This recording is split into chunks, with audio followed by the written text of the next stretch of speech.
सराईत आरोपी जेरबंद, 8 मोटारसायकल चोरीचे गुन्हे उघड, 6 लाखांचा मुद्देमाल जप्त. परतवाडा पोलिसांची मोठी कारवाई.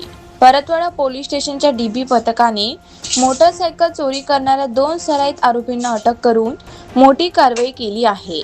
या कारवाईत 8 मोटारसायकली चोरीचे गुन्हे उघडकीस आले असून 12 मोटारसायकली, 3 चोरीचे मोबाईल असा सुमारे 6 लाख रुपयांचा मुद्देमाल जप्त करण्यात आला आहे.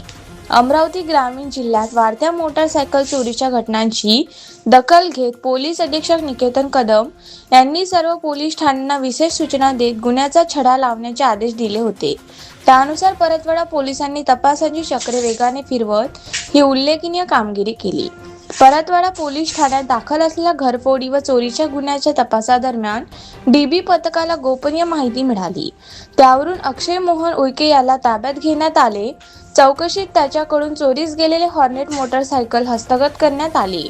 न्यायालयाने पोलीस कोठडी मंजूर केल्यानंतर सखोल चौकशीत आरोपीने साथीदारासह चोरी केलेल्या 12 मोटारसायकली लपवून ठेवल्याची कबुली दिली. जप्त वाहनांची पडताळणी केल्यानंतर परतवाडा, मोर्शी, शिरसगाव आणि वरुड पोलीस ठाण्यातील 8 मोटारसायकल चोरीचे गुन्हे उघडकीस आले. याशिवाय आरोपीकडून 3 चोरीचे मोबाईल देखील जप्त करण्यात आले. या प्रकरणात आरोपीचा साथीदार आशिक उर्फ बिस्लेरी माणिक उईके यालाही अटक करण्यात आली असून पुढील तपास सुरू आहे. मुख्य आरोपी अक्षय मोहन उईके याच्या विरुद्ध परतवाडा, मोर्शी, शिरसगाव, चांदूर बाजार, आशेगाव आणि वरुड पोलीस ठाण्यामध्ये घरफोडी, चोरी व दरोड्याच्या पूर्वतयारीसह एकूण 25 गुन्हे दाखल असल्याची माहिती पोलिसांनी आज 4 ऑगस्ट मंगळवार रोजी दुपारी 1:30 वाजता दिली आहे.